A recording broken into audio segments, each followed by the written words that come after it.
demande à ce qu'ils soient reconnus dans leur spécificité ethnique, nationale, culturelle, religieuse, leurs traditions, leurs us et coutumes.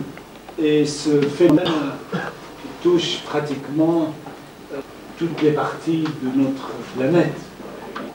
Il suffit d'ouvrir les journaux, de lire des périodiques ou d'écouter la radio et la télévision pour s'apercevoir à quel point ce problème est d'actualité et d'acuité de long. Et cela pose un certain nombre de problèmes en matière de paix et de sécurité dans le monde. Il est évident que la solution de la question minoritaire dépendra en grande partie de la paix de demain, parce que aujourd'hui, les soulèvements minoritaires non seulement embrasent quasiment toute la planète, mais sont devenus des sources de conflits domestiques et internationaux. Des sources de conflits internes, donc domestiques, dans la mesure où ils remettent en cause le modèle de l'État ambiant, c'est à savoir le modèle de l'État-nation, avec une langue, avec une culture, avec une ligne monolithique unique, et d'autre part sont une source de conflits local, régional et international. Quand on voit les incidences des conflits dans une région comme la Bosnie, comme ailleurs, on s'aperçoit vite que ces conflits peuvent facilement s'étendre et toucher d'autres régions et générer ainsi un conflit. On peut dire que depuis la chute du mur de Berlin en novembre 1989 jusqu'à aujourd'hui, aussi paradoxal que cela puisse paraître, on aurait cru que le verrou du totalitarisme, une fois sauté, que la démocratie viendrait suppléer à cette idéologie et que la démocratie viendrait à s'épanouir partout. Or, 6 mois, justement pour réfléchir, un lieu de réflexion composé de 5 experts, membres des Nations Unies, pour réfléchir sur des modalités, des solutions à apporter aux problèmes des minorités à la lumière de la déclaration de 1992. Voilà pour ce qui est des Nations Unies. Quant aux institutions européennes, le Parlement européen, qui siège chez vous-même à Bruxelles, en matière de droits des minorités, a adopté plusieurs textes qui méritent d'être signalés, donc qui reconnaît, qui demande aux États qui ont des minorités sur leur territoire de les reconnaître dans leurs droits culturels, linguistiques, religieux, administratifs, juridiques, judiciaires.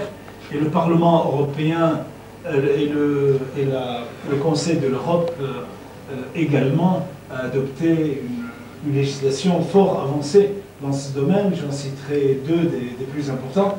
Le premier, c'est la Charte européenne des langues régionales et minoritaires, et le dernier adopté le 10 novembre 1994, c'est la Convention cadre, la Convention cadre sur les minorités.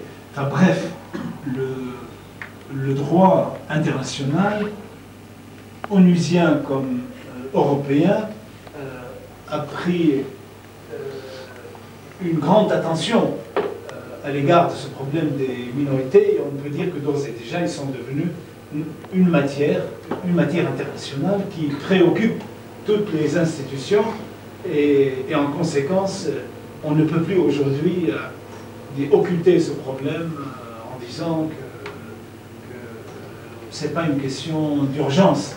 Hier, peut-être, le conflit entre les 2 blocs et toutes les conséquences qui s'en sont suivies ont été une matière de préoccupation internationale. Aujourd'hui, on peut dire, sans trop d'erreur, que la question des minorités est un des problèmes essentiels et une des préoccupations fondamentales et de laquelle dépendront en grande partie des problèmes du monde. Et François Mitterrand aurait déclaré à cette réunion qu'une des questions qui le préoccupe le plus, que sera le 21e siècle? Que sera le 21e siècle? Et dans ce cadre, il a proposé deux pistes.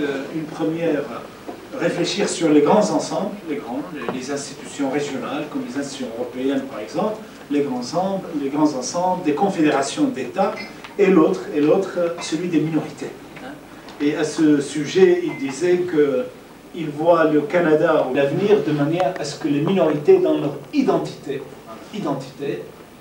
culturelle essentiellement, soient reconnues dans ce monde qui a tendance plutôt à aller plutôt vers l'uniformisation, vers la standardisation, bref, vers l'anonymat. Voilà un exemple, je vais vous citer cet exemple pour vous dire à quel point ce problème est d'actualité. Alors, sur cette question, je développe longuement le droit international et je propose quelques propositions, quelques pistes de solutions pour ce problème dans mon livre sur les minorités, mais je n'aurai pas plus de temps d'y insister. Pour cela, je passe au deuxième aspect, la minorité assyrienne, et à la lumière de ce droit soit international. Alors, que puis-je dire sur la question assyrienne? Je commencerai d'abord par le mot, si vous permettez. Je suis sûr que pour vous, pour moi aussi, pour nous tous, on entend souvent des termes différents, des vocables comme syriaque,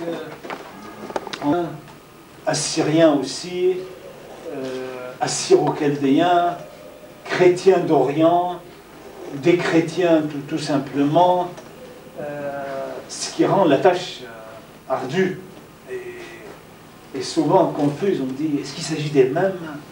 Et chaque fois que j'ai eu l'occasion de faire une émission, dont la dernière remonte à il y a 1 heure, la question qui se pose, s'il vous plaît, ces termes, signifient quoi et de quoi il s'agit? S'agit-il du même peuple? S'agit-il de peuples différents, de communautés différentes? Alors voilà, avec votre permission, je vais centrer mon exposé là-dessus, c'est-à-dire vous montrer qui sont ces Assyriens, pour reprendre le terme utilisé par nos amis du Centre culturel de Mésopotamie, en essayant à travers une analyse des termes, vous montrer qui sont ces réfugiés que vous accueillez désormais, qui font partie désormais de votre paysage quotidien à Bruxelles, comme à Malines, comme à Anvers, comme à Charleroi et comme dans les autres pays d'Europe. C'est vrai qu'il y a un problème autour du nom qui n'est pas résolu. Pourquoi? Pour un certain nombre de facteurs qui remontent loin dans l'histoire et qui s'expliquent par l'origine, par la langue, par la religion, beaucoup aussi, l'appartenance religieuse, et qui font que cette communauté apparaît manifestement comme éparpillée entre plusieurs peuples. À mon sens, et avec votre permission, je réponds à cette thèse en disant qu'elle est fausse. Il s'agit de la même communauté. Sur le plan ethnique, sur le plan national, j'entends, il s'agit du même peuple. Ce sont des personnes, des collectivités, tout en appartenant à des communautés religieuses différentes, ce qui est tout à fait normal. Après tout, quel pays du monde échapperait à des divisions de type religieuse? Si on faisait le listing des subdivisions protestantes, on ne s'en sortirait pas avant 3 heures, je crois. Tellement il y a des divisions et des subdivisions en son sein. Si on fait une liste des églises orthodoxes, on n'en finirait pas, je crois, on en établirait facilement une vingtaine d'églises orthodoxes indépendantes l'une de l'autre à l'échelle mondiale. Donc c'est pour vous dire des divisions, je dirais même pas des divisions, des séparations. L'histoire est ainsi faite. Les hommes quand ils s'attachent à quelque chose, ben, parfois ils ont tendance à le monopoliser et à nous voir la vérité qu'à travers ce prisme catholique, plus que jamais catholique. Protestant, plus que jamais protestant. La France a maltraité les protestants pendant des siècles. Le massacre des Cévenols en France, après la révocation de l'édit de Nantes, c'est des moments noirs dans l'histoire du catholicisme français. Je le dis d'autant plus librement que moi-même je suis chaldéen catholique. Et ainsi de suite, on peut multiplier les exemples.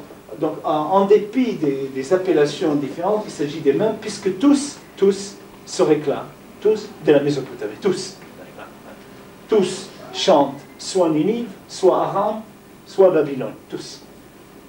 En donnant parfois des connotations distinctes à termes d'Aram, araméen, à termes d'assyrien, à termes de babylonien ou de chaldéen, mais tous, à ce que je sache, et en me fondant sur leur presse, abstraction faite des tendances, se réclament de la Mésopotamie et disent notre creuset c'est la Mésopotamie.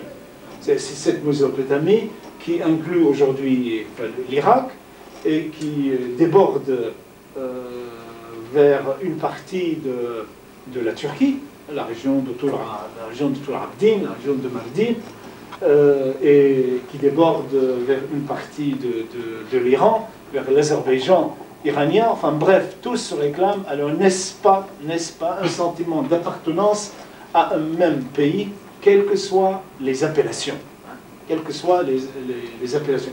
Donc la Mésopotamie comme pays, comme culture, sert de référence à ces pays. C'est vrai, comme je disais tout à l'heure, avec certaines différences. Certains ont tendance à privilégier l'héritage araméen. D'autres ont tendance à privilégier l'héritage assyrien. D'autres à privilégier davantage l'héritage chaldéen ou babylonien. Et cela existe dans tous les pays, parce que le régionalisme, on ne peut pas y échapper.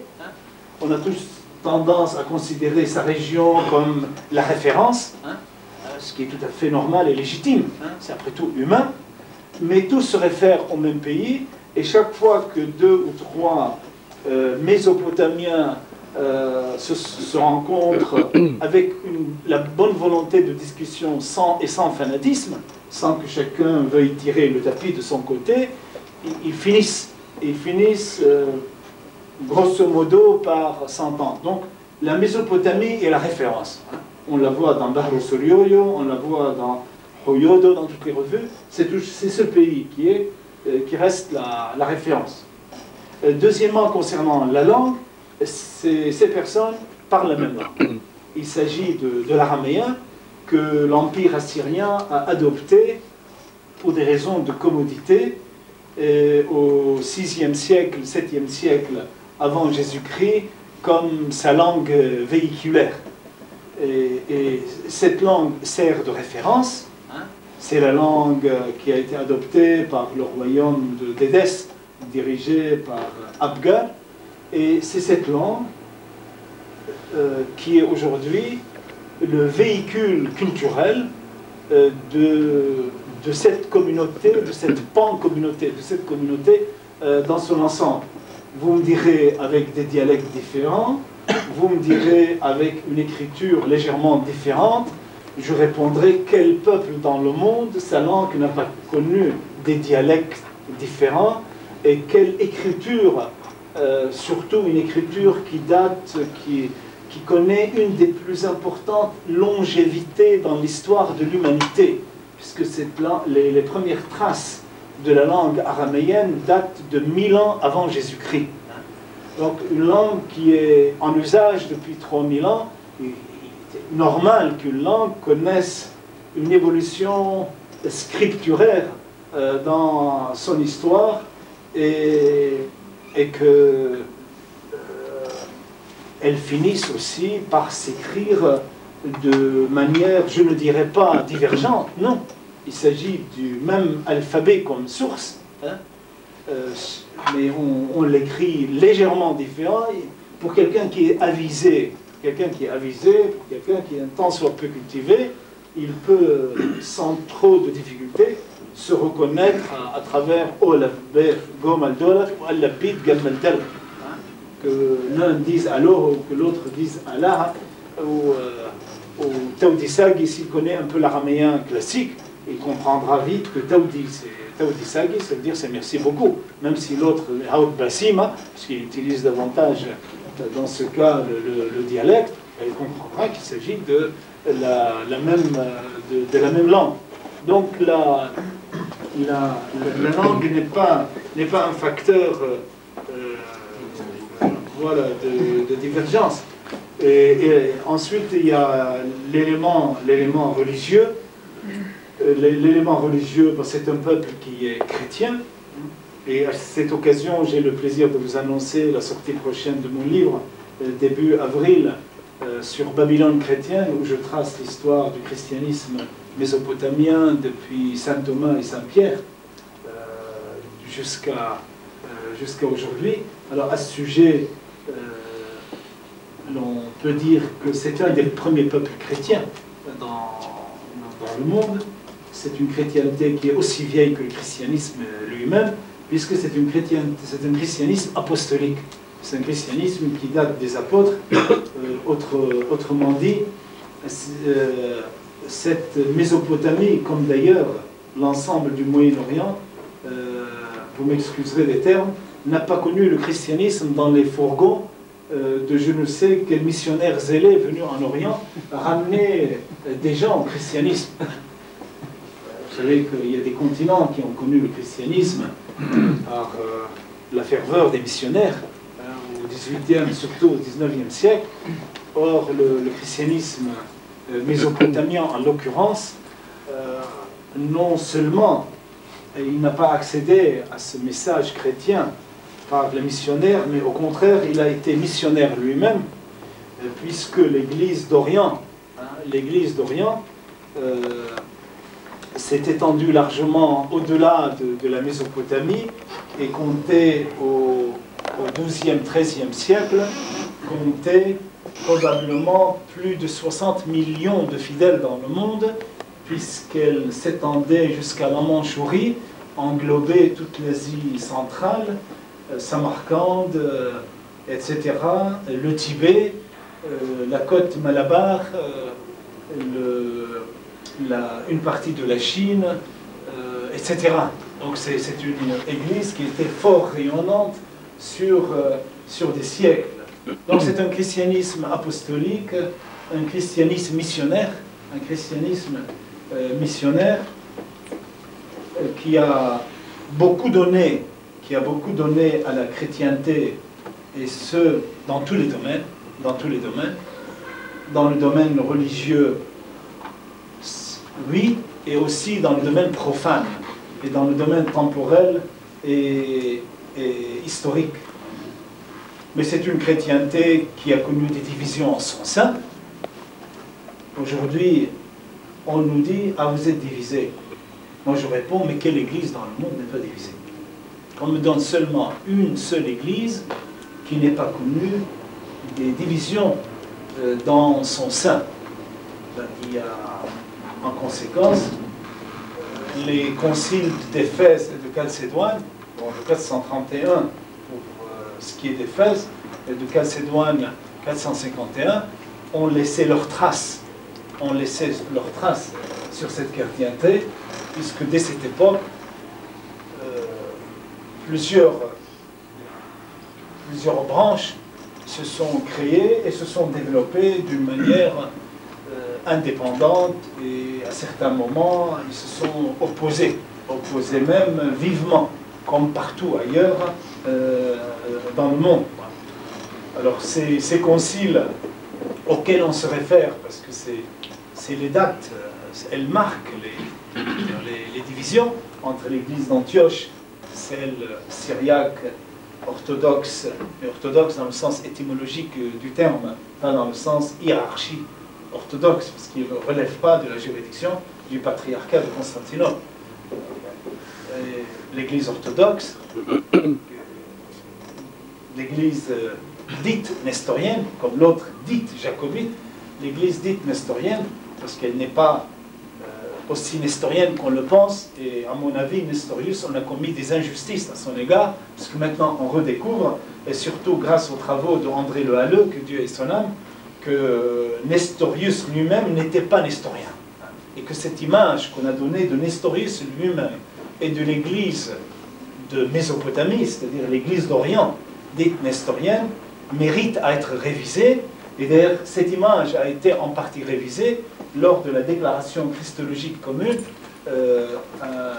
signée par le pape Jean-Paul II en novembre 1994 et le patriarche de l'église assyrienne d'Orient, Mardencha IV, qui ont considéré que ce qui s'est passé en 431 était un malentendu.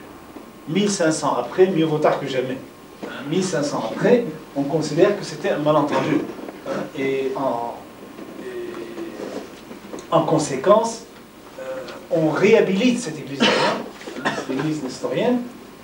On réhabilite ainsi une de ces grandes figures, Théodore de Mopsuest, qui sert de référence à cette église. Et d'ailleurs, dans mon livre qui sort début avril, je reprends les thèses d'André Le Halleux et je demande pour ma part à ce que Nestorius lui-même soit réhabilité. Qu'on a commis une injustice à son égard, on l'a condamné en son absence et d'une manière arbitraire, parce qu'on découvre aujourd'hui la richesse infinie de la pensée de Théodore de Mopsuest, dont on a brûlé tous les livres. Parce qu'on a découvert qu'il serait à l'origine des idées de Nestorius, et Nestorius lui-même, le pauvre, on ne lui a pas donné l'occasion de se défendre. Et donc d'où l'importance et l'incité aujourd'hui de réviser, ne serait-ce qu'une certaine image des Nestoriens et de Nestorius en personne. Donc des églises divisées, séparées, je ne dirais pas divisées, séparées, mais tel est le cours de l'histoire. Et aujourd'hui, on se trouve en face d'une église nestorienne, dite nestorienne, une église syriaque, une église chaldéenne unie à Rome, qui elle s'est unie à Rome en 1553, tout en préservant une grande partie de son héritage, une grande partie, mais elle reconnaît le pape comme chef suprême de l'Église, et en contrepartie, Rome reconnaît son autonomie canonique, ecclésiastique, liturgique, linguistique, etc. Et puis quelques églises d'obédience protestante qui, elles, se sont développées à partir de la deuxième moitié du XIXe siècle. Donc le protestantisme, dans ses différentes variantes, c'est une nouveauté. C'est une nouveauté. Autant les autres, c'est des églises indigènes, pour prendre le terme d'autres sciences, autant les églises protestantes, c'est des phénomènes assez récents dans l'histoire de ce peuple. Maintenant, voilà pour quelques-unes de ces caractéristiques. Je voudrais y rajouter, avant de parler de leur statut, si vous permettez, de parler est-ce qu'il s'agit d'un peuple? Est-ce qu'il s'agit d'une nation? Est-ce qu'il s'agit d'une communauté une? Moi, je pense qu'il s'agit d'un même peuple, avec toutes les réserves que j'ai émises tout à l'heure.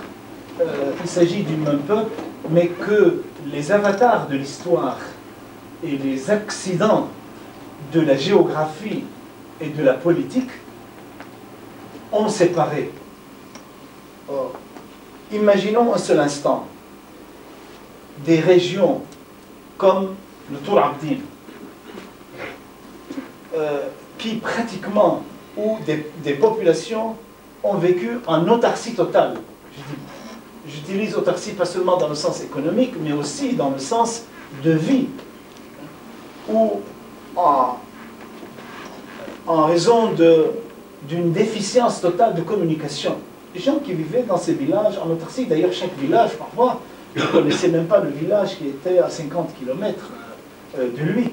Donc ce sont des communautés qui s'étant développées d'une manière autarcique, hein, ceux d'Oumia, ceux de Salamas, ceux de Modiat, ceux de Hakkari, ceux de Tor Abdin, ceux de Diyarbakir, ceux de Mossoul, ils se développaient vu les accidents de l'histoire, ces séparations et ces divisions religieuses ont fini par marquer leur mentalité.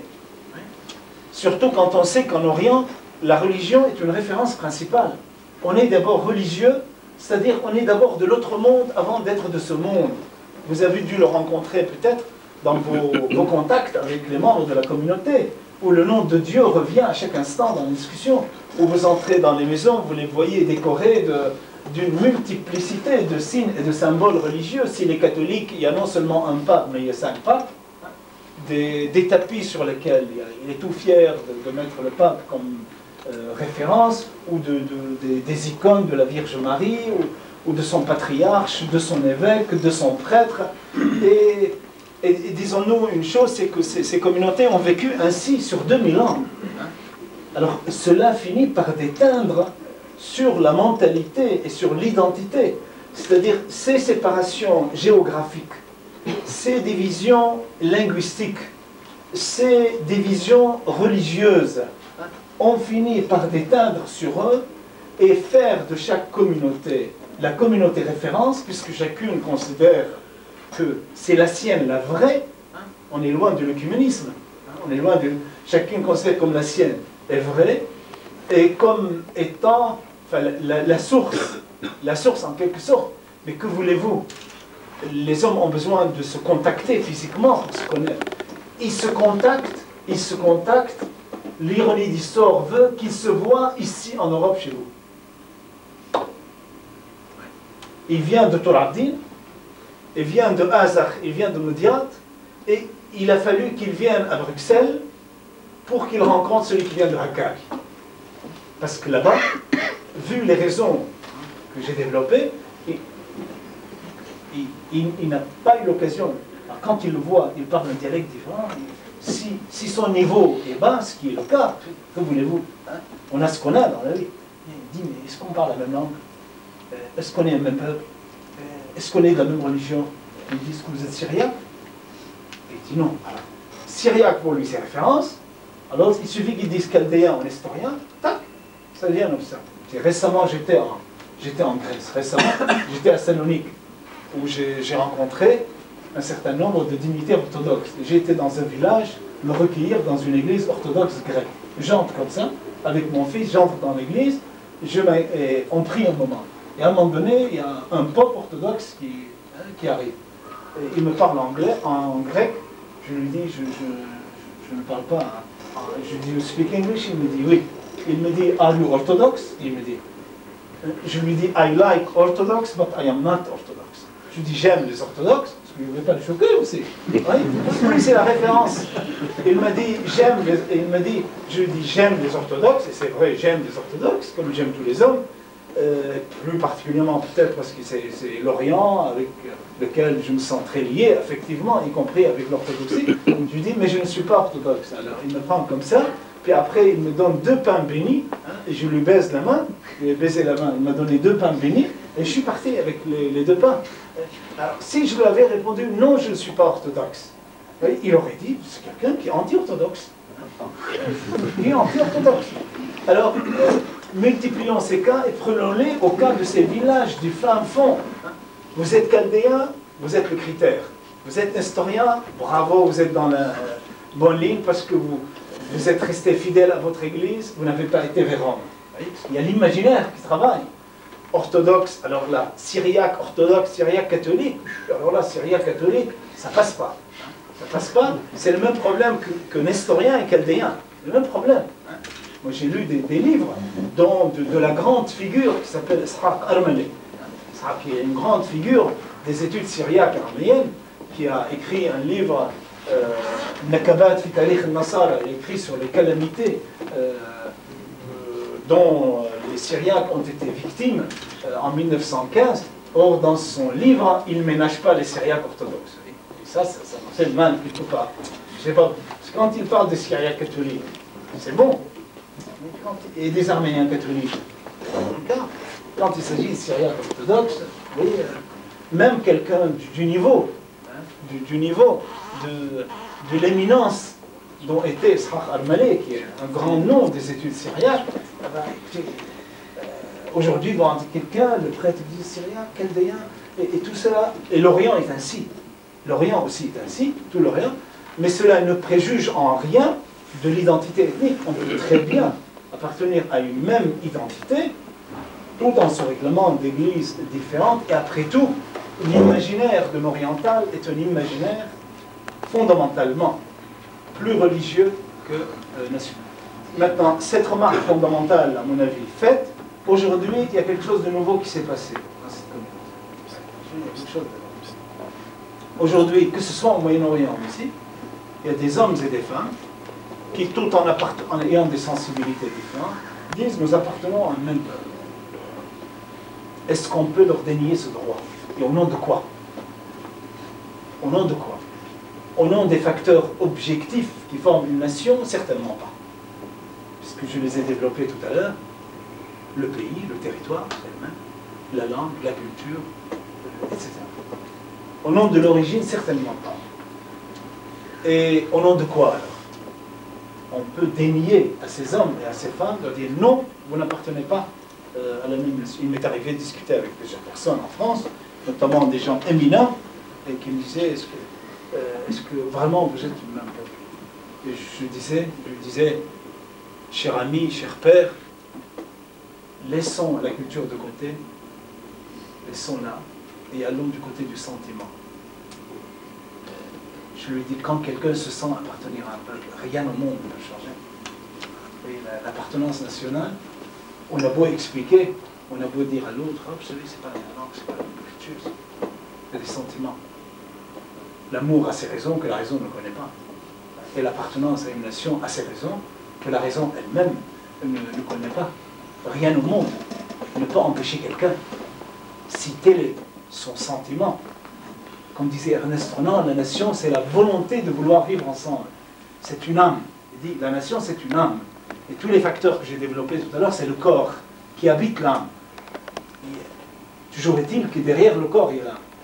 Quand des gens se disent appartenir à une même nation, je pense que là, le discours théorique doit s'arrêter. Parce que devant les sentiments,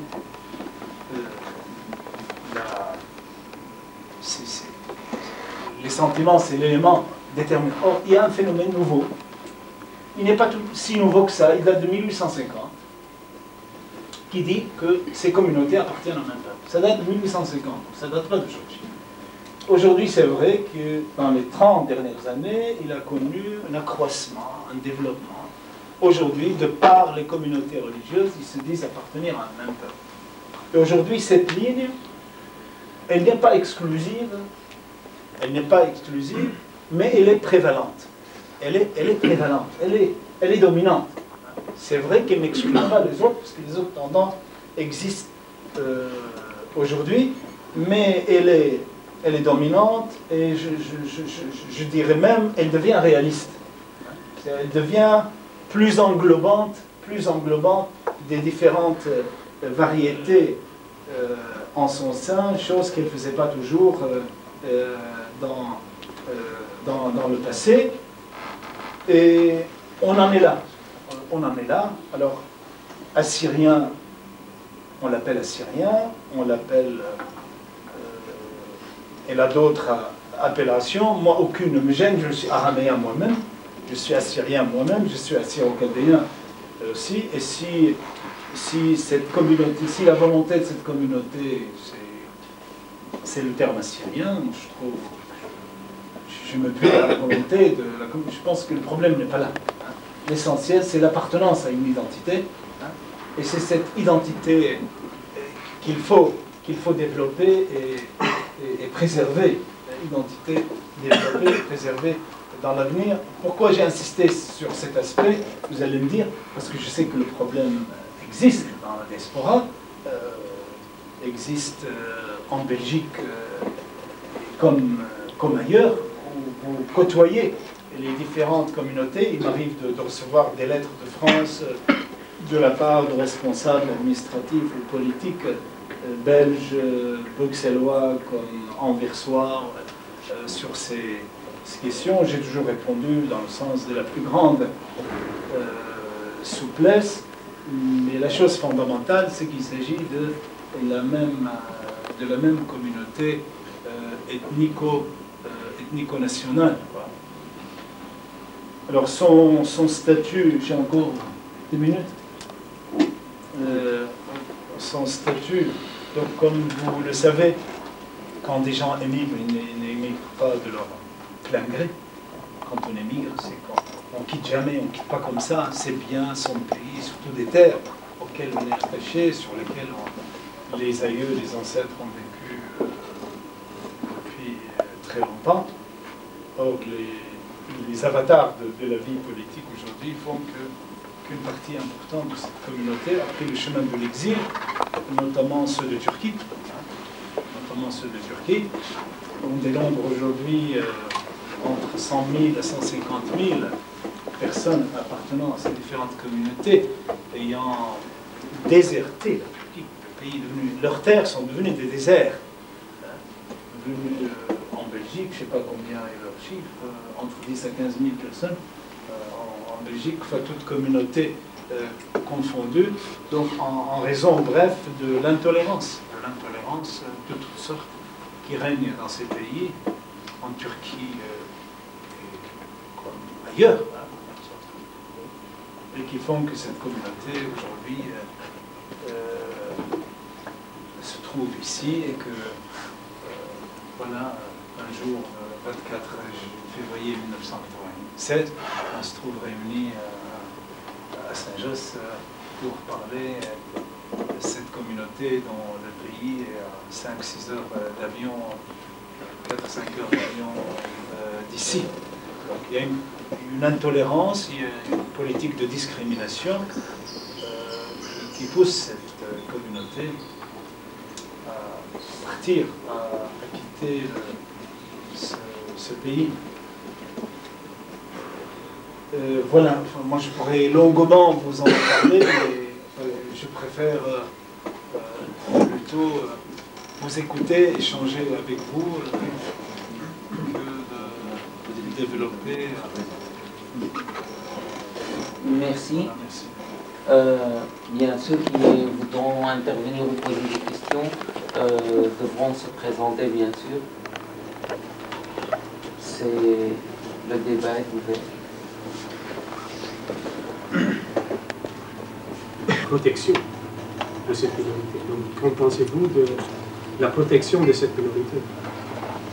Oui, j'ai dit tout à l'heure qu'il y a des textes internationaux qui protègent ces minorités dans leurs droits linguistiques, culturels, ethniques, notamment la Déclaration universelle des droits de l'homme du 18 décembre 1992, donc, qui reconnaît les minorités et qui demande aux États de porter une attention à l'égard des populations minoritaires dans leur pays pour une meilleure protection dans l'avenir. Ça, c'est ce que le droit international stipule en la matière. Quant vous voulez dire par rapport aux communautés syriennes du Moyen-Orient, leur protection. Oui, je vous remercie d'avoir posé la question. Leur statut au Moyen-Orient, en gros, n'est pas brillant. Et ce, sur l'ensemble du Moyen-Orient, certes à des degrés divers. Il est évident que son statut en Turquie diffère de celui du nord de l'Irak aujourd'hui, de celui de Syrie, celui d'Iran, celui du Liban, etc. Il faudrait prendre situation par situation, cas par cas, et l'examiner. Comme une partie importante de la communauté en Belgique provient de qui? Je peux, si vous le souhaitez, prendre le cas de la Turquie et le développer davantage. Bon, la Turquie, depuis sa modernisation, sa rupture avec l'Empire ottoman et les jeunes Turcs en 1923, avec l'arrivée au pouvoir, la victoire de Mustafa Kemal, la Turquie a adopté 3 constitutions, donc 3 lois fondamentales depuis. La première est celle de 1924, la deuxième celle de 1961 et la troisième celle de 1982.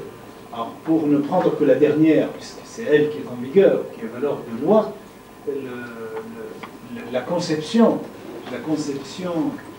de l'État turc, de l'État-nation turc, est une conception à portée très restrictive des droits des minorités. Elle restreint beaucoup les droits des minorités dans la mesure où elle fait de l'État-nation turc une unité indivisible, hein, et ne reconnaît, selon l'article 3 de la Constitution de 82, ne reconnaît comme langue constitutionnelle que la langue turque. Autrement dit, toute langue non turque se trouve non reconnue. D'ailleurs, les Kurdes ont eu beaucoup d'ennuis de ce côté-là, puisque jusqu'à une date récente, en vertu d'un décret adopté en 1924, il interdisait et pénalisait l'usage public de la langue kurde.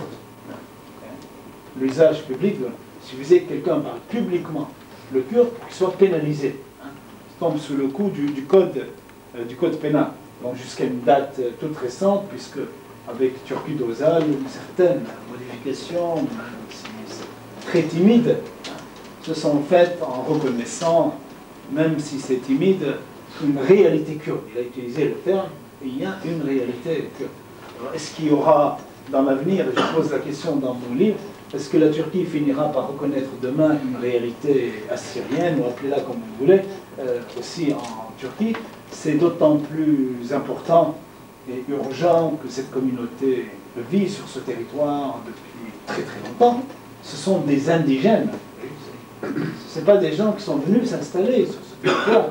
Le Tour Abdin est habité depuis 1000 ans avant Jésus-Christ. Et depuis 2000 ans, il est chrétien. Les églises de Mardin, de Lydia datent des premiers siècles, on en a des traces jusqu'à aujourd'hui. Il en est de même de la région de Silopi, de Hakkari, où ces Chaldéens qui y vivent remontent à l'époque du roi Sargon II, de la campagne de Sargon II en 714 avant Jésus-Christ. Ils vivent dans cette région, même s'ils ont été coupés des autres, comme je l'ai expliqué tout à l'heure. Est-ce qu'il finira par reconnaître une réalité, une nouvelle réalité ethnique? Toujours est-il que les autorités font preuve d'une très grande sévérité, c'est le moins que je puisse dire, dans la mesure où ils ne reconnaissent pas autre langue, autre culture, autre identité. À cela s'ajoute un climat de pression, de pression assimilatrice de la société, et aussi un environnement hostile tel que cette communauté se trouve devant le dilemme soit rester et continuer à souffrir, soit prendre le chemin de l'exil. Donc, en termes de protection aujourd'hui, on peut dire que pour ce qui est des Assyriens, toute confession religieuse confondue, non seulement il n'y a pas de protection culturelle, mais il n'y a pas non plus de protection physique. C'est-à-dire la personne n'a plus la protection de sa personne, de sa sûreté, qui est le béaba des droits de l'homme, de ses biens, de sa personne, et de ses biens, qui sont le béaba des droits de l'homme et qui sont une des conditions fondamentales de l'existence d'un État. Donc, qui enseigne les sciences politiques. Première chose, quand on enseigne l'État, on dit l'État doit assurer la sécurité des citoyens et de leurs biens. voilà la fonction fondamentale de l'État, bien avant les droits de l'homme. Ça, c'est bien avant. L'homme primum vivere deinde philosophare, comme on dit. D'abord vivre, après on philosophe. D'abord, laissez-moi vivre. La sécurité de ma vie et la sécurité de mes biens. Or, même cette fonction, je dirais, naturelle de l'État, naturelle, ça ne se discute pas. Elle n'est pas assurée par les autorités dans ce pays. Donc, protection, il n'y en a aucune.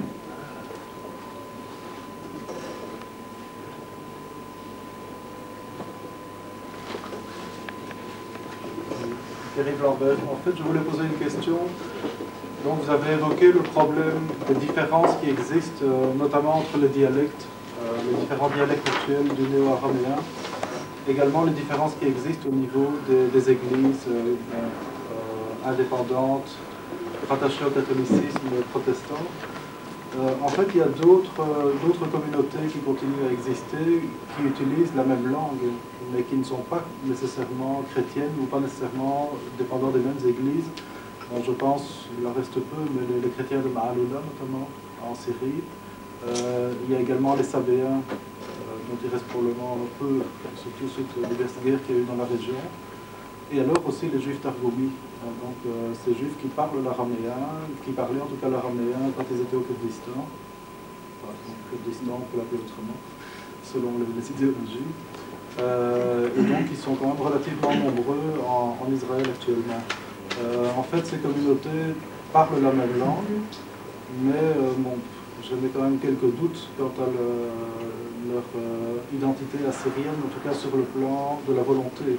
Sur le plan objectif, donc, dont vous avez parlé tout à l'heure, c'est vrai qu'il est probable que les origines sont relativement semblables, puisqu'on dit également qu'un certain nombre de tribus assyriennes, notamment au XIXe siècle, sont des tribus d'origine juive, en fait, qui ont été christianisées relativement récemment. Donc il y a peut-être un siècle ou deux. Par ailleurs, il y a également, même dans la population musulmane apparemment, des personnes qui sont également issues d'islamisation forcée, plus ou moins forcée en tout cas, au cours des siècles. En fait, jusqu'où peut aller la nation assyrienne dont vous parliez tout à l'heure?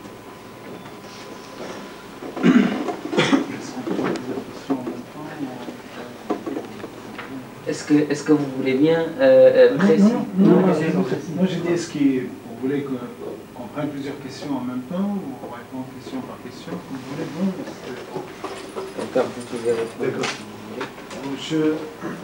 Par rapport à cette question, je reprendrai pour commencer ce que j'ai dit tout à l'heure, que l'appartenance à une nation, c'est un sentiment. Et vous avez utilisé, et à juste raison, le terme de volonté. L'appartenance à une nation, c'est un sentiment. Pour que quelqu'un qu'on dise qu'il est de tel, il faut qu'il le manifeste. D'ailleurs, le droit international aussi insiste. Qu'il manifeste, qu'il le dise publiquement. D'ailleurs, je rajouterai à la panoplie de listes que vous avez données, les maronistes, les maronistes aussi, parlaient jadis l'araméen, le syriaque, et utilisent encore l'araméen, même si c'est en partie, en tout cas pour les paroles de la consécration dans la liturgie, ils utilisent l'araméen. Donc c'est les paroles de la liturgie et de la consécration sont considérées comme sacrées donc, en araméen, en syriaque si vous voulez. Donc l'appartenance à une nation, c'est une question de sentiment. Le critère, je pense que le critère subjectif est aussi important, sinon plus que le critère objectif. Pourquoi? Le critère objectif, c'est les Brésiliens parlent portugais. Ils ont été colonisés par les Portugais, ils parlent portugais. Mais allez leur dire, vous êtes portugais.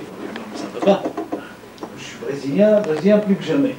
Et plus leur identité brésilienne s'approfondit, plus ils veulent se démarquer du portugais. Ils disent non, on ne parle pas portugais, on parle brésilien. Parce qu'ils veulent se démarquer. Ils veulent se démarquer. Donc, les facteurs objectifs à eux seuls ne suffisent pas à définir une nation s'il n'y a pas de volonté. Alors, maintenant, je répondrai plus directement à votre question concernant les Juifs du Caucase, d'Argovie, du Kurdistan irakien, ceux de Ma'aloula. à ma connaissance, ils ne se disent pas. Ils ne se disent pas appartenir à une telle origine. Ceux de Marioula, je suis né en Syrie, j'ai passé mon enfance en Syrie, il m'est arrivé de rencontrer les gens de Marioula, ils sont soit grecs catholiques, grecs orthodoxes, peut-être membres d'autres églises que j'ignore. En tout cas, les Grecs orthodoxes et les Grecs catholiques, en général, si on se fie à ce qu'ils disent, considèrent arabes. C'est leur problème, c'est pas moi qui les en empêcherai. Je dis ça, c'est pas moi, parce que parfois il y a des tendances au sein de la communauté assyrienne, disant qu'ils étendraient la syrianité vraiment à un nombre très grand de peuples, y compris, je m'excuse, auprès des amis libanais, même à des Libanais. Disant parce qu'ils seraient venus, moi je réponds, ma réponse, elle relève du bon sens. Du bon sens, c'est est membre d'une nation, celui qui sent appartenir à une nation. Moi je me sens assyrien, assyro-chaldéen, personne au monde ne pourra me changer. Je me sens. Même si je ne peux pas vous le prouver, qui au monde peut prouver qu'il descend de telle origine? Personne. L'appartenance aux origines est explicable et en partie est mythique, scientifiquement parlant. Elle est en partie mythique. Ce sont des mythes qu'on a créés, parce que l'homme a besoin de mythes. Vous, moi, tous, on a besoin de mythes pour vivre aussi. Les Français descendants des Francs, il faut le prouver. Toujours été, on se dit Français, un point c'est tout. Donc l'appartenance à une nation est en partie scientifique, en partie mythique. En partie mythique, mais le mythe a une fonction sociale dans la mesure où il en a besoin pour vivre. J'ai besoin de mythes, j'ai besoin de mythes aussi pour vivre. Alors voilà ma réponse concernant ces communautés, puis on leur laisse le soin de répondre à la question, c'est à eux de répondre à la question. Et à mon sens, ils n'ont jamais dit qu'ils étaient assyriens, ce qui est déterminant. Les Juifs qui ont quitté le Kurdistan, c'est des Juifs qui vivaient depuis les déportations de Nabucodonosor, donc depuis le 6e siècle avant Jésus-Christ, qui vivaient dans ces pays. J'en ai connu dans la région de la Désirée, en Syrie, il y avait des Juifs qui vivaient dans cette région, qui se disaient toujours Juifs, et qui faisaient remonter leur histoire à cette époque, et qui, en dépit de cette longévité, ne sont jamais assimilés. C'est-à-dire 2500 ans après, d'ailleurs comme les Assyriens, ils disaient « moi je suis juif ». 2500 ans après, ce qui est tout à fait leur droit. Donc voilà ce que moi je peux dire par rapport à cette question, que l'appartenance à une nation, c'est un sentiment, est assyrien, et qui se sent assyrien, et il est évident qu'on ne peut pas obliger à quelqu'un à appartenir à une origine si tel n'est pas son désir, sa volonté. Et à l'inverse, on ne peut pas dénier à quelqu'un. À l'inverse, on ne peut pas dénier à quelqu'un, personne ne peut le faire, une origine quand il y croit.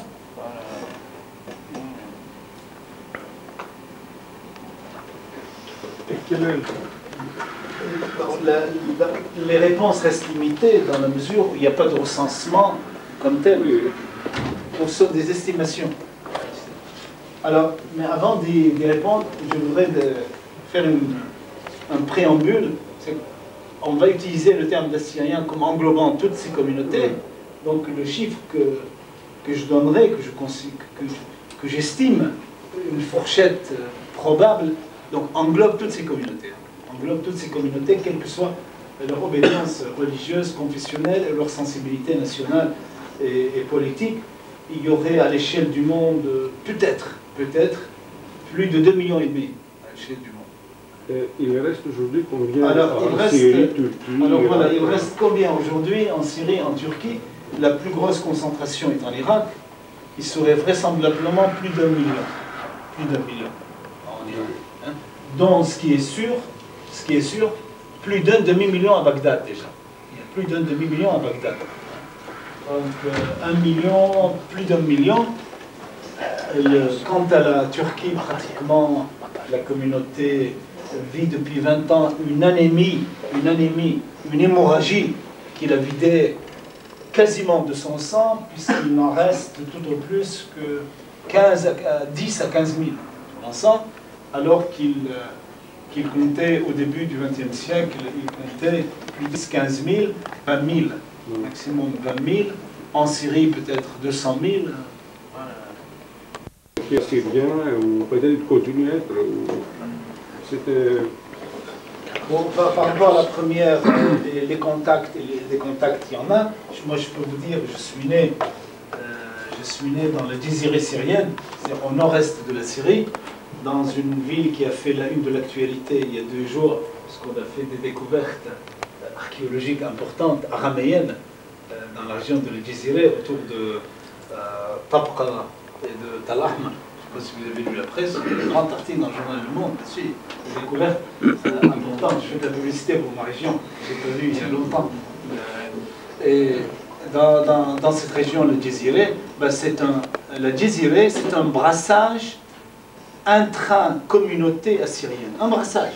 Il y a le chaldéen côtoie le syriaque, côtoie le nestorien, et dans un certain nombre sont présents. Quand je parle de contact, je veux dire plutôt des contacts entre des chefs locaux, disons comme les Kurdes. Nous, comme à l'étranger, on a entendu de Barzani par exemple, le peuple du Shah et ensuite. Est-ce que chez vous il y a des contacts pareils? C'est-à-dire, oui, je comprends votre question, des contacts, il y en a, mais on ne peut pas comparer la situation kurde à notre situation. La situation kurde est une situation, d'abord les Kurdes sont beaucoup plus nombreux, infiniment plus nombreux. C'est une communauté qui est plus structurée, et qui est plus dynamique, qui est plus active, qui connaît des mouvements politiques assez importants en son sein, ce qui n'est pas tout à fait le cas de la communauté assyrienne. Cela dit, des contacts personnels, d'aller, de venir, de circulation des personnes, elle existe, mais sur le plan politique, ça ne peut être que limité parce que c'est une... Moi, j'allais vous répondre qu'ils ont le nombre, mais vous avez la civilisation. Je ne sais pas. Je ne sais pas si... Et si vous croyez utile peut-être de combler un peu des religions, etc., s'il serait utile, pas seulement pour vous, mais pour tout le monde, de se, comment dire, débrailler des religions, de commencer à se retirer un peu la religion pour la religion, pour ceux qui veulent aller à l'église, mais il y a d'autres aspects dans la... et aussi sur les ambitions d'un peuple, je ne sais pas si c'est toujours utile de combiner la politique et la religion. Oui. Vous savez, ma première remarque, l'Orient est religieux. Oui, exactement. C'est-à-dire, en disant ça, cela ne préjuge pas de ma part une position favorable. C'est un constat. L'Orient est religieux. Peut-être le peuple le moins religieux en Orient sont les Kurdes. Peut-être on l'a fait. Vous étonnez, mais le peuple qui se réfère moins, comparativement parlant, toute proportion gardée, le moins à la religion, c'est peut-être le peuple kurde. C'est-à-dire qu'il ne s'affiche pas toujours, alors que nous, et je le dis d'autant plus librement que j'appartiens à cette communauté, nous, on a souffert d'une overdose de religion. Overdose. On avait trop bu. Ça nous a assommés. On est même plus chrétien que les chrétiens eux-mêmes. Quand on rencontre un chrétien, on est plus chrétien que lui. Qui dit que la religion, c'est le stuff, oui. Du peuple. Oui, d'accord. L'opium. Donc l'Orient est religieux. L'Orient est religieux, il est comme ça. C'est un des traits de sa civilisation. Quand on fait une étude anthropologique de ce monde, on ne peut pas passer à côté de ce fait. Et par conséquent, dire ça, ça induit aussi une certaine conséquence. Rêver d'une laïcité totale en Orient, à mon avis, il est impossible. À mon avis. À mon humble avis, il est impossible. Je ne dirais pas à cause de l'islam, parce que d'autres diraient à cause de l'islam. Non, l'Orient est ainsi. L'Orient est ainsi. C'est-à-dire c'est un des traits de son identité. Les patriarches des églises orientales sont dans l'imaginaire collectif des gens. Il est un peu la source de tous les pouvoirs. Il est comme ça. Ça n'exclut pas l'existence d'un pouvoir civil parallèlement, mais il est comme ça. Prenez quelqu'un qui vient de la région, ici, qui vient d'arriver. Prenez-le tel qu'il est. ah ben, il a une overdose de religion. Prenez-le tel qu'il arrive, prenez-le, analysez-le, ses comportements. Ben, moi, j'ai rencontré, pour vous dire, depuis 10-15 ans, que je vois les amis venus de Turquie, de Toul Abdin et de Hakkari à Lyon. Il m'est arrivé au début, j'avais le temps, maintenant j'ai moins de temps, je vais les accompagner parfois dans les services sociaux, pour voir le médecin, puis ça me permettait en même temps de les connaître et de m'enrichir auprès d'eux. J'allais les emmener parfois chez le médecin, et parfois il me disait, il réagissait, et il me disait, oncle, par respect, il me disait oncle, il me dit, Khalé, ils ne sont pas catholiques ici. Il me dit, quand je lui dis je suis catholique, il me répond je m'en fous. Mais il vivait un drame, ces gens, ils vivent un drame. Il me dit, je lui dis, un catholique, il me fait comme ça avec sa main. Où il me dit, une fois il y a eu des problèmes à l'école, l'instituteur et le proviseur l'a convoqué, hein, et il lui dit, je suis catholique. Alors, mais le pauvre, il ne sait pas d'abord que la France est laïque. Quand bien même il ne sait même pas ce que ça veut dire laïque, ça ne fait pas partie de sa culture. D'autre part, il ne sait pas que ce Français devant lui, il peut être communiste, il peut être franc-maçon, il peut être indifférent, il peut être protestant. Autrement dit, il peut ne pas aimer ce catholique. Hein?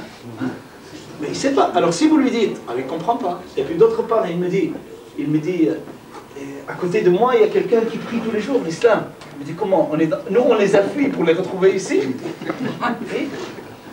il ne comprenait pas. Nous, on les appuie pour les retrouver ici. Puis il m'a dit, il y a parfois un appel à la prière pour l'islam ici. Khali, comment ça?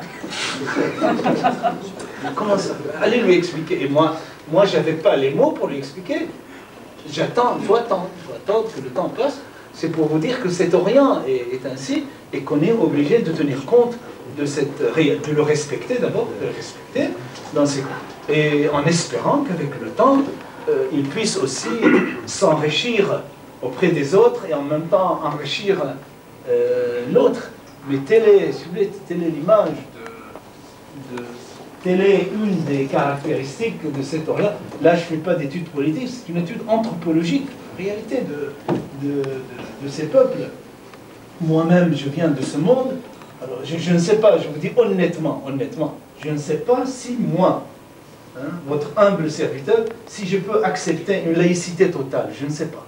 Parce qu'il faut que je me trouve devant pour que je vous le dise. Je ne sais pas. Je ne sais pas. Une laïcité totale. Une laïcité, je ne sais pas. La religion relève du privé totalement. Je ne sais pas. Je vous le dis honnêtement. Parce qu'il faut que je me trouve devant la situation, mais je ne suis pas devant cette situation pour vous dire comment je peux réagir. C'est-à-dire demain, si on me dit toutes vos églises à côté, je ne sais pas. Mais toujours dit, je suis pour la laïcité. Mais je ne sais pas dans quelle mesure j'accepterai qu'on dise, allez, tout ça de côté, vous me l'enlevez, et on ne veut pas... C'est pour vous dire que c'est un monde qui est assez complexe et qui n'a pas toujours les mêmes références culturelles que le monde occidental. Après tout, on évolue dans la vie, on évolue. L'Orient n'a pas connu ces problèmes. Il n'a pas connu historiquement ce qu'on appelle la Renaissance, ce que l'Occident a pu connaître, la rationalité. Il y a eu des mouvements au Liban importants, il y a eu des mouvements en Syrie, mais qui n'ont pas tellement déteint sur la société civile. Ça n'a pas pris beaucoup sur la société civile. Les sociétés civiles restent fondamentalement, je dis bien fondamentalement, des sociétés très marquées par la religion, non seulement comme croyance, mais surtout comme tradition. Surtout comme aller demander à un syriaque d'adopter une autre liturgie que la liturgie syriaque pour faire la messe. Vous se devez être bonheur. Et inversement, aller chez un historien, dire mais non, la messe ne se fait pas comme ça. Allez à un oriental, dites-lui au nom de Vatican II, vous m'enlevez ce rideau, ce voile qui est dans l'église. Oh là là. Il me dit, voilà, Vatican, puisqu'ils sont catholiques, ceux qui sont catholiques. Il me dit, vous m'enlevez parce que le prêtre doit faire la messe maintenant, regardant. Moi-même, je ne sais pas si je l'accepterai. Je dis, moi-même, je ne sais pas. Je dis, pourquoi? Il y a une autre approche. Il y a une autre approche, c'est que les peuples ont des approches différentes et ils diront on regarde tous vers Dieu. Il dira, voit lui un lieu sacré.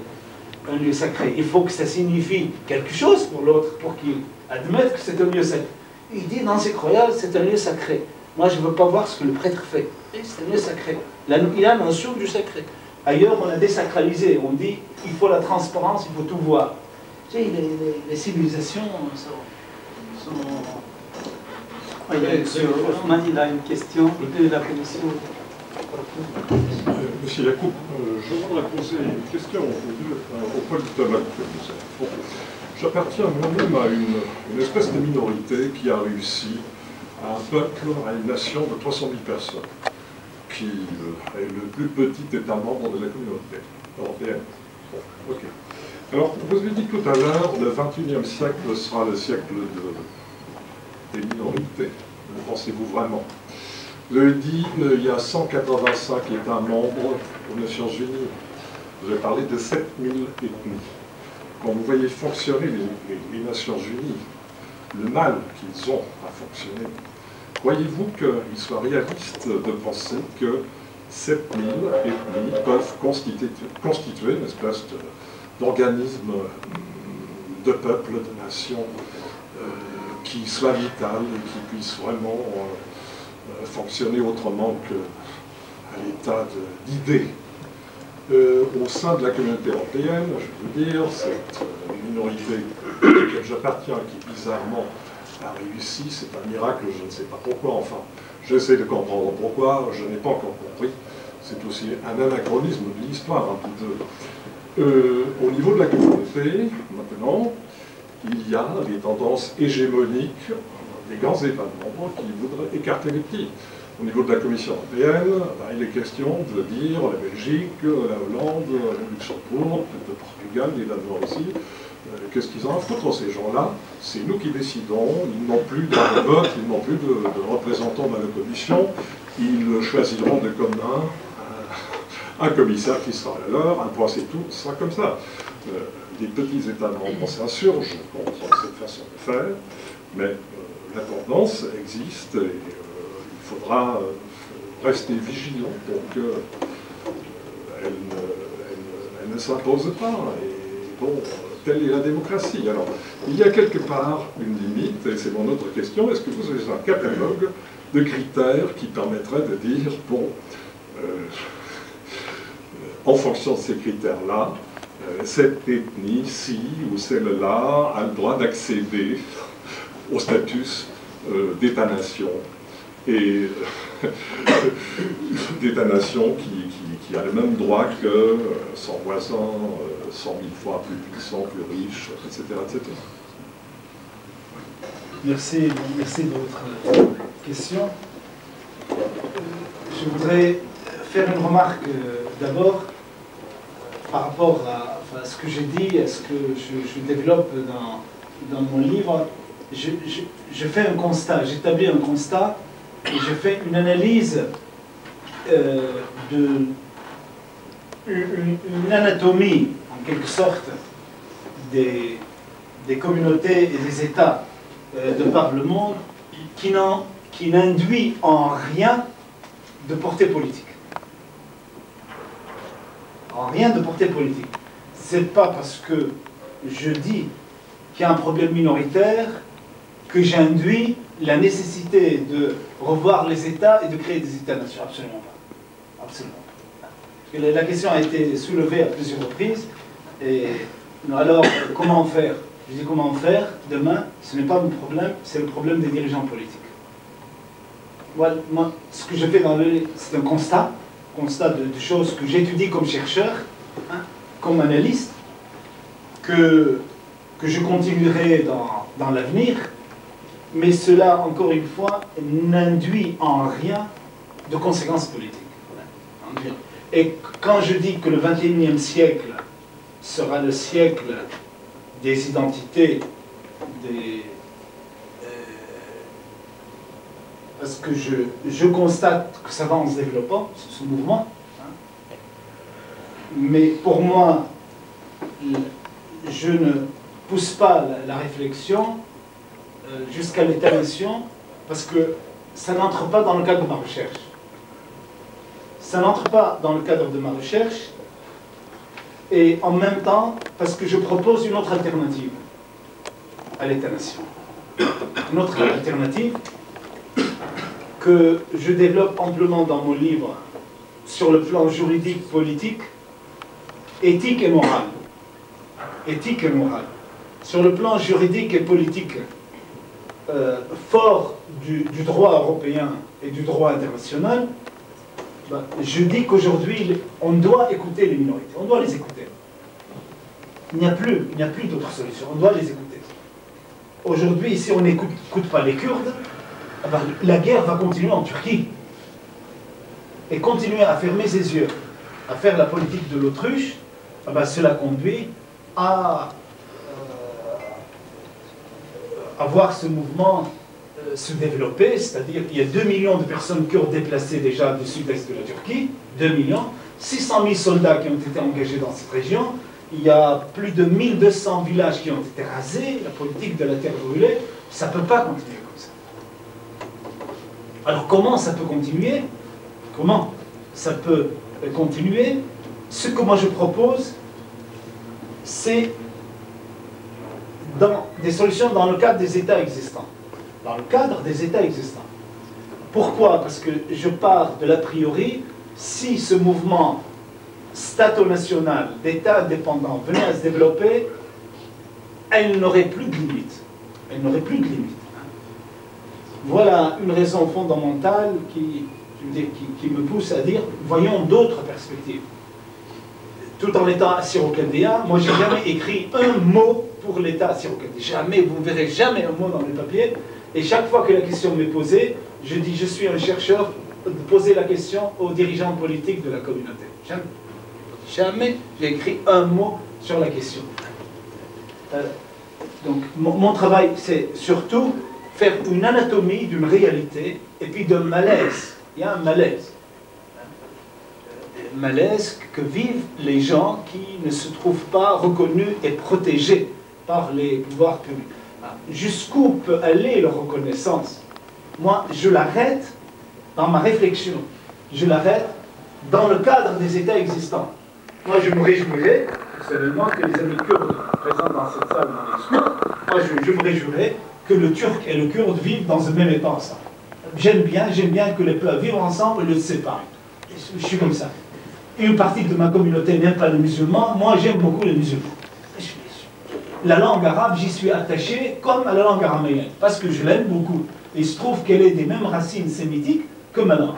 J'aime la langue hébraïque, mais il se trouve que j'aime plus l'arabe parce que je viens d'un pays arabe et j'aime les arabes. Et ça me fera de la peine demain qu'un assyro-chaldéen, un arabe, vienne au Maroc. J'allais faire des conférences en Australie sur les génocides assyro-chaldéens. Et le soir, j'allais avec des amis dans des restaurants turcs. Je dis, mais comment il va dans un restaurant turc? Je me sens bien. Je me sens bien parce que je sens mon côté oriental en moi. Donc, c'est pour vous dire que je ne suis personnellement, que les minoritaires m'en excusent, je ne plaide pas. Maintenant, les peuples, quand ils luttent, ils ne demandent pas l'avis de tel ou tel. Hein. Quand le mouvement s'enclenche, il ne dépend pas de nous.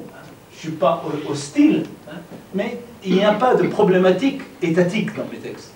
C'est une problématique plutôt identitaire. Comment une communauté faire pour qu'une communauté puisse préserver son identité. C'est voilà, résumer en gros ma problématique. L'autre jour m'a été posé à la télévision kurde, Med TV, sur la question de l'avenir des Kurdes.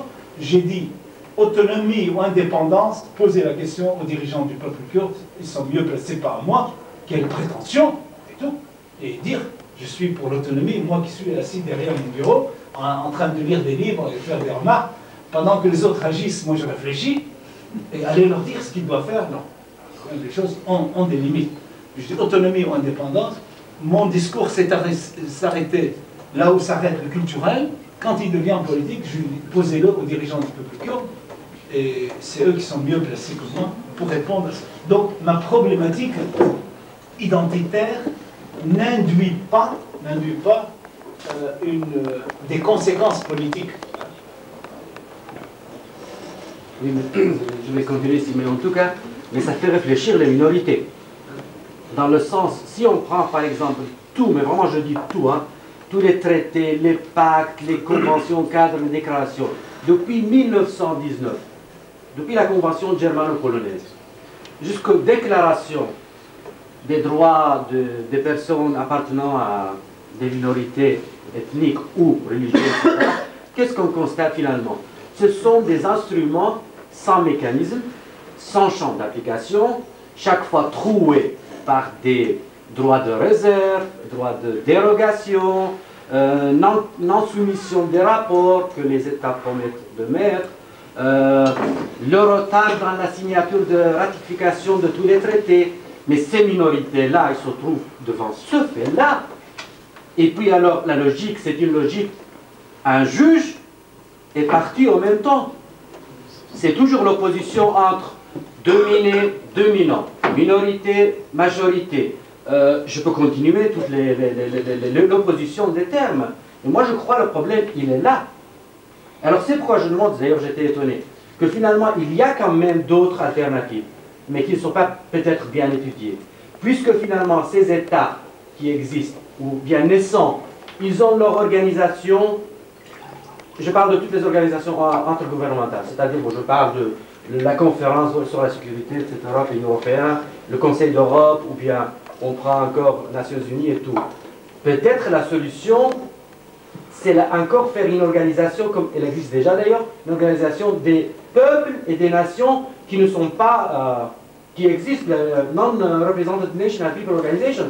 Parce qu'apparemment, nous autres, on se met autour d'une table, on ne se met pas d'ailleurs, on n'a pas le droit de se mettre autour d'une table, mais avec les gens qui nous jugent, et puis alors s'ils nous donnent finalement, c'est vrai, donner les droits, protection et tout ça, mais les devoirs aussi de l'autre côté, quoi. Et moi, je crois l'histoire, en tout cas du XXe siècle, nous a montré peut-être qu'il y a des minorités qui ont réussi. Mais ça, il faut le voir dans quel contexte aussi.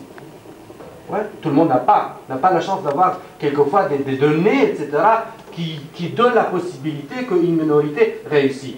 Mais il n'y en a pas beaucoup. Il n'y en a pas, ça c'est sûr. Voilà, je voulais dire ça. Et puis alors, je termine finalement. Et ce débat faussé aussi, chaque fois on bloque finalement le droit des minorités, la protection, soi-disant qu'il faut donner une définition à une minorité. Mais ça, pour moi, c'est pas là le débat. On a parlé d'ailleurs, c'est la définition, c'est l'appartenance, le fait de se dire, etc. C'est ça. Et puis alors une deuxième chose, alors ça c'est une remarque à Rabbi Joseph, dans les définitions que finalement que vous exposez ici, repris d'autres aussi, le fait, c'est-à-dire le facteur numérique, il ne joue pas toujours. Hein, je peux donner des exemples. Il y a des minorités dominantes. Pas dominées, je dis, hein, des minorités dominantes. Je peux donner un exemple, ou bien je vais loin, ou bien l'Afrique, ou bien la Syrie. Je peux donner les deux aussi. Hein. C'est-à-dire que le phénomène minorité, ce n'est pas toujours dans le sens finalement dominé aussi. Hein. Il y a ce risque aussi dans le champ de l'application aussi. Merci. Une autre question ici. Moi, je voudrais aller dans la même direction que monsieur. Je m'appelle Nicolas. Notre avenir, en tant que peuple minoritaire, en dehors de leur pays. Quel est l'avenir? C'est vrai, l'ONU déjà décrété le droit des minorités. Ils ont le droit de vivre et d'avoir leur identité dans les pays d'accueil. Ça, c'est une solution. Mais à voir un peu l'histoire du XXe siècle, nous voyons qu'il y en a des exemples où des peuples ont récupéré leur État, leur pays, mais par le moyen de la violence. Est-ce une indication à dire, voilà, il faut aller dans ce sens, ou bien l'ONU a d'autres moyens pour satisfaire à ces peuples de leur dire, voilà, vous vivez en dehors, mais vous avez le droit à rentrer chez vous. Comment vous, en tant que... je sais que vous luttez pour les droits de l'homme, mais les droits de communauté, comment vous voyez ce problème dans l'avenir de ce siècle? C'est une grande question.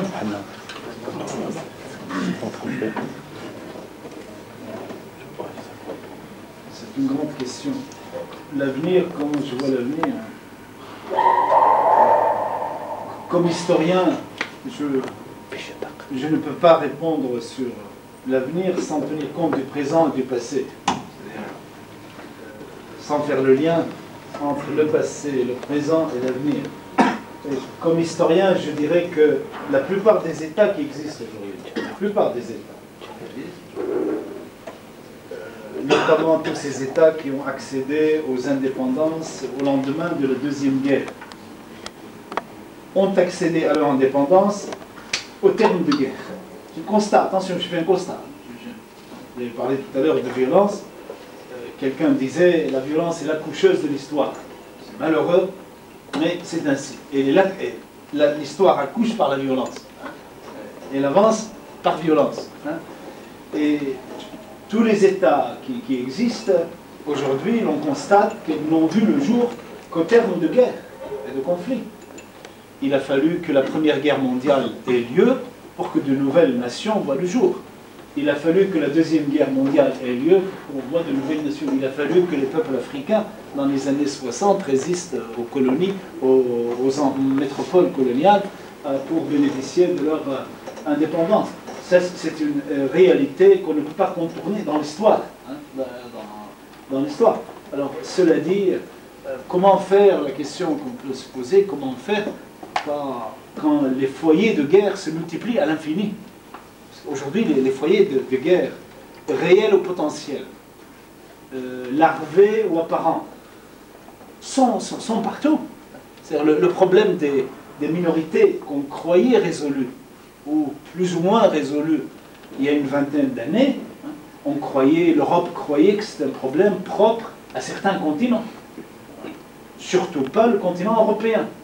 Or, voilà, à 2 heures d'avion de la Belgique et de la France, voilà des foyers de guerre au cœur même de l'Europe, entre des Serbes, des Croates, des Bosniaques, des Slovènes, des Macédoniens, qui n'en finissent pas, s'entre-déchirer.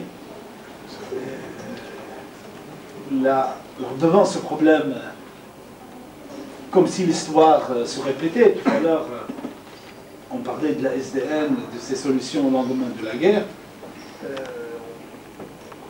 On dit il faut négocier, il faut discuter, il faut faire preuve de bonne volonté, il faut que les États sortent un peu de ce carcan d'État-nation dans lequel ils se sont longtemps confinés, qu'ils reconnaissent la différence, le pluralisme culturel, pas seulement politique, qu'ils reconnaissent la démocratie, qu'ils élargissent leur concept de la démocratie, de manière à y intégrer le culturel, le linguistique aussi. Et donc on demande aux États de mieux s'ouvrir, on demande en même temps aux minorités d'être loyaux à l'égard du pays, et fidèles à l'égard du pays, mais à condition que le pays leur accorde des droits. Vous me suivez? Que leur pays leur accorde. Et on est toujours dans ce dilemme. On est toujours. Quand on relit les textes de la SDN, et on relit les textes aujourd'hui, moi, à mon avis, l'histoire se répète. Dans des formes différentes, mais il s'agit des mêmes choses. Ça se répète. On a les mêmes textes. Je dirais même que certains textes sont plus beaux avant qu'aujourd'hui. Théoriquement, si les États et si la communauté internationale, et je dirais par-delà ça, si les hommes faisaient preuve de sagesse, les textes qui existent assureraient une bonne protection de tout le monde. Si les textes s'il y avait une protection effective, réelle, seulement si, donc il y a une condition. On a ce qu'il faut. On a ce qu'il faut. Je dirais même, on avait ce qu'il faut. On avait ce qu'il faut. Mais le problème qui reste posé, c'est qu'on touche à des questions tellement sensibles, politiques. On touche à la question nationale. Et ce qui complique énormément la tâche. Le problème des minorités, c'est beaucoup plus profond qu'on ne le pense. S'il y a de telles méfiances, s'il y a de telles résistances, c'est parce que la question des minorités touche au problème national, c'est-à-dire au problème du territoire. Et les hommes sont très sensibles quand il s'agit du territoire. On touche à la langue, on touche à l'identité, on touche à la religion. Donc on touche à des questions viscérales, vraiment, quelque chose de viscéral. Je prends un exemple. Je prends un exemple en partant des gens présents dans ces salles. Prenez le Kurdistan. Qui s'appelle le Kurdistan. J'ai été au nord de l'Irak 2 fois depuis la mise en place de l'autorité nationale kurde. Des Assyriens me disaient, mais comment tu dis Kurdistan? C'est la Syrie. Vous touchez à des points sensibles. Il dit comment? Ce territoire s'appelle Kurdistan? Voilà, les Kurdes l'appellent Kurdistan et je les comprends. Numériquement, ils sont majoritaires sur ce territoire, ils y vivent après tout depuis longtemps. Après tout, un territoire appartient aux hommes qui se l'approprient, pas aux hommes qui le chantent dans la diaspora. Ah, priorité à l'homme qui est assis et non à celui qui est parti. Même si l'autre est parti obligé, il ne comprendra pas, sinon celui qui est là, il dit, ah bon, le pays n'est pas à moi, il est à l'autre. Je ne sais au nom de quelle antériorité historique, parce que Ninive est passé par là. Alors, on touche. Alors l'arabe répondra, non, ça c'est un territoire arabe. Et nous touchons, là je ne fais pas de politique, je reste dans un discours identitaire. Pour montrer comment cette question est complexe, infiniment complexe, parce qu'elle touche aux fibres même de l'homme. Vous voyez, quelqu'un dit Assyrie, c'est ma terre. Hein? Il écoute tous les jours des cassettes chez lui, hein, des Iwan Arras et des autres, qui lui dit c'est ma terre. Voilà, l'autre, il lui dit non, c'est ma terre. Et l'autre qui écoute des cassettes de Shivan et d'autres dans sa langue, il lui dit c'est ma terre. Hein. Cette terre, l'idéal pour moi, c'est qu'elle est la terre de tout le monde. Tout le monde. Dans quel sens? De tous ceux qui y vivent et qui s'en réclament. Comment l'appeler? Ça, c'est une question secondaire. Bon, qu'on l'appelle Kurdistan, ça ne me gêne pas du tout. Ça ne me gêne pas du tout. Si le mot Kurdistan tolère le Kurde est dominant sur ces terres, je comprends tout à fait que le Kurde l'appelle Kurdistan, et d'ailleurs, j'ai toujours utilisé le terme de Kurdistan. Après tout, dans la vie, il y a des hauts et des bas. Et dans la vie, il y a des hauts et des bas.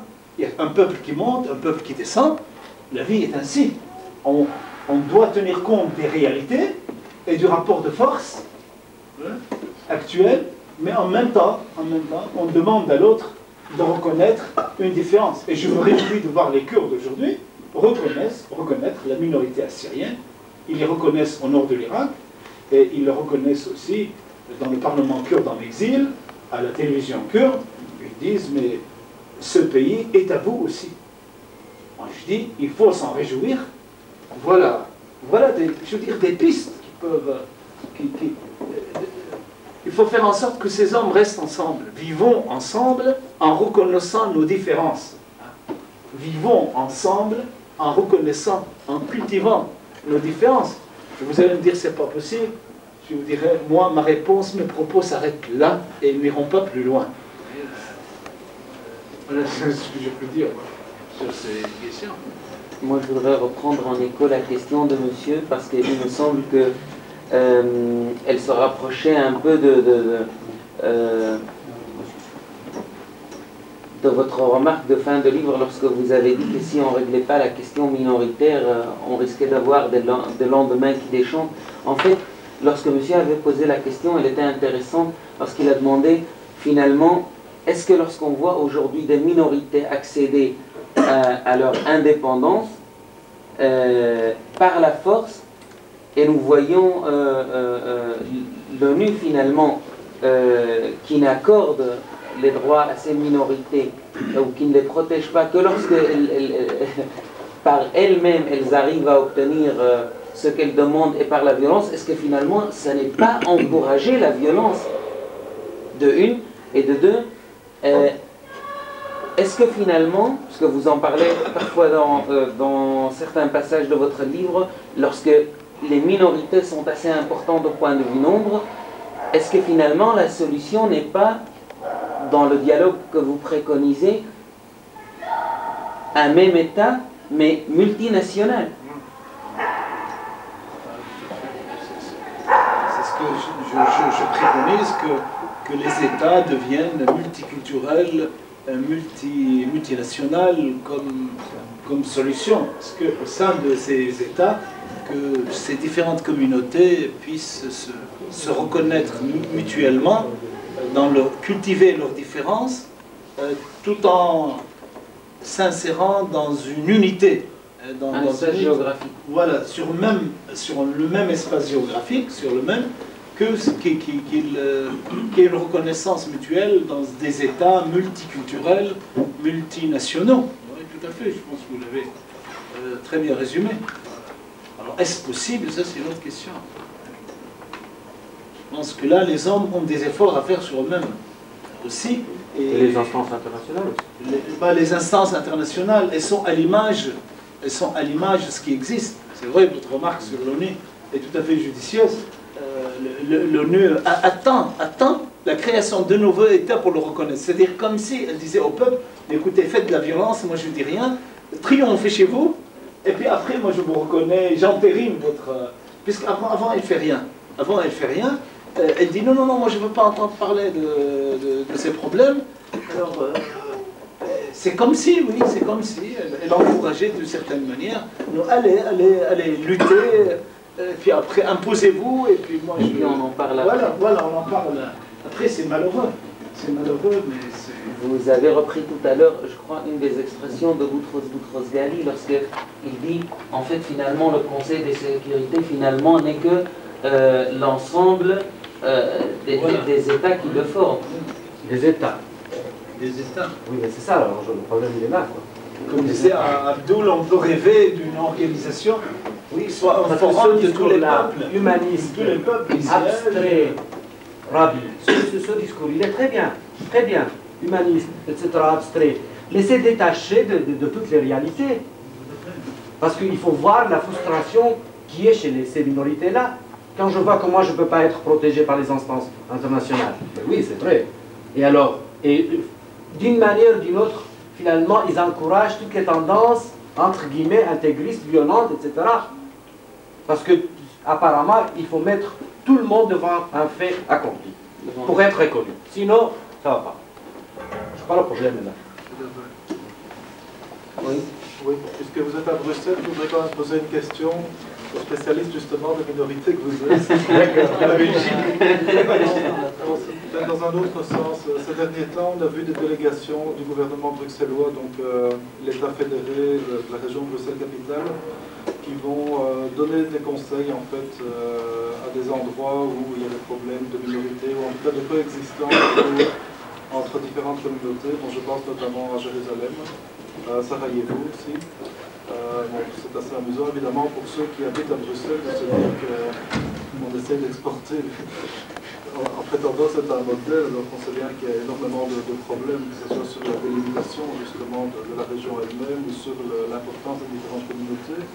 Mais avez-vous l'impression que dans une certaine mesure, le modèle d'autonomie, donc d'une combinaison d'autonomie régionale, territoriale et d'autonomie communautaire personnelle, est un modèle qui peut être généralisé, qui est finalement le modèle d'ailleurs qui a été proposé à l'époque de l'Empire austro-hongrois par le Otto Bauer et les austro-marxistes, qui a été proposé, on parlait de minorités qui ont des difficultés à s'exprimer et qui ont eu un certain nombre de problèmes. Il y a notamment les Juifs de Russie qui avaient créé le Bund, le Parti socialiste juif, qui ne réclamait pas justement l'autonomie territoriale, mais une autonomie communautaire.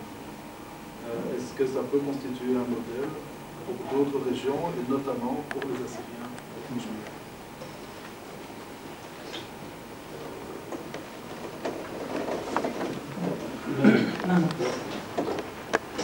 Oui, je répondrai à votre question en disant que l'autonomie, c'est un terme clé qui doit être le terme principal comme alternative aux solutions aux problèmes minoritaires. Je le développe longuement dans mon livre, le droit à l'autonomie. C'est-à-dire, autonomos, c'est la loi que les minorités puissent être consultées et reconnues comme acteurs de l'histoire, comme acteurs de l'histoire et acteurs sociaux, acteurs politiques. L'autonomie. Alors, l'autonomie, oui, ça devrait être adopté comme principe guide, mais tout en sachant que la forme de l'autonomie peut revêtir des visages différents. Ça peut être l'autonomie culturelle, ça peut être l'autonomie linguistique, ça peut être l'autonomie territoriale pour les minorités qui sont substantiellement majoritaires ou concentrées sur un territoire. Ça peut être donc une autonomie territoriale, comme en Suisse, une autonomie administrative. Donc il faut voir là-dessus cas par cas, cas par cas. Il est évident que l'autonomie culturelle, linguistique et religieuse, ça ne se discute pas. Je suis différent et je tiens à ma différence, et en conséquence, l'État se doit de reconnaître ma différence et de me protéger, à condition bien entendu que je reste loyal, moi je tiens à ces termes, loyal et fidèle au pays. Parce que ça rassure l'État, ça. Parce que l'État répond, il faut se mettre dans la logique de l'État. Il dit oui, je veux bien vous donner des droits, mais est-ce que vous n'allez pas l'utiliser comme prétexte pour demander l'indépendance? Ça aussi c'est un grand problème. Il dit mais oui, mais je veux bien. Et parfois, ça lui sert de prétexte facile pour tout effacer. Il dit oui, ils veulent l'indépendance. Ils cherchent l'irrédentisme. Après, ils veulent séparer. Donc l'autonomie culturelle, linguistique, religieuse, etc. Donc autonomie, oui. Les autres formes d'autonomie varient en fonction des situations et varient aussi, et leur, je veux dire, leur avenir dépend des circonstances politiques aussi. Il y a des circonstances aussi. Il est évident que les Kurdes sont majoritaires sur leur territoire, il est évident qu'ils doivent bénéficier d'une autonomie territoriale. Ça ne se discute pas. Ils sont 4 millions au nord de l'Irak. 4 millions. Ils sont de loin majoritaires par rapport aux Arabes, qui deviennent là, dans ce cas, minorité. Je ne sais pas comment leur cas sera réglé, je trouve que ce n'est pas facile de leur faire passer d'une majorité à une minorité. En général, les majoritaires n'acceptent pas ce saut qui, à leurs yeux, paraît comme avilissant et dévalorisant. Comment je deviens minoritaire? Moi qui étais jusqu'à maintenant majoritaire, il faut aussi penser à l'autre. Il y a la minorité assyrienne, il y a la minorité turkmène, il y a les Sabéens dont vous parliez, mais un peu plus bas, au sud de l'Irak. Je pense que la réponse à cette question varie en fonction du volume de la communauté, de l'importance de la communauté, de l'attachement à son territoire, de la volonté de sa volonté de se voir pérenniser, préserver dans son identité. Donc, autonomie, à mon sens, oui, ça ne devrait pas se discuter l'autonomie, mais les formes de l'autonomie peuvent varier en fonction d'un certain nombre de facteurs. Mais il ne faut pas en même temps, et là je continue à répondre, il ne faut pas que l'autonomie territoriale devienne à son tour avilissante pour les minorités. Parce que l'autonomie territoriale, d'accord. On dira après, la majorité, c'est-à-dire vous apprenez la langue de la minorité, vous dit.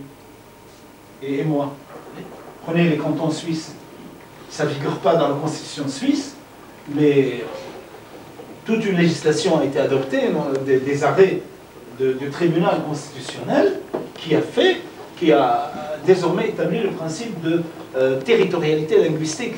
Alors il se trouve qu'aujourd'hui, dans un canton par exemple francophone, un élève sort de l'école sans avoir une langue de communication commune avec un Suisse zurichois. Puisqu'on a appliqué le principe de la territorialité linguistique, canton de Genève, on apprend le français. Et du coup, l'allemand, qui est pourtant une des langues de communication dans son propre pays, est relégué à une langue étrangère. Maintenant, la Suisse l'a réglé parce que l'unité de la Suisse se fait sur autre chose. C'est-à-dire, malgré cette diversité et malgré ce dialogue de sourds linguistiques, ils vivent ensemble et sont plus suisses que jamais. Mais il y a quand même un C'est dialogue. l'exception. Mais il y a un dialogue, ouais. Mais la Suisse est une exception. Elle est une exception, et voilà une exception qui s'ajoute au reste, une exception. Alors, il ne faut pas que le principe de territorialité linguistique conduise demain à une incompréhension entre les communautés. Je peux prendre un exemple que je connais et qui reviendrait dans ma tête. À supposer que demain le Kurdistan irakien, il devient indépendant, pas net. Ou demain il bénéficie de l'autonomie territoriale. Je prends les Assyriens qui vivent là-bas, qui vont aller à l'école. Quelle langue vont-ils apprendre? Vous leur imposez les Kurdes, ils n'accepteront pas. Moi je vous dis qu'ils n'accepteront pas.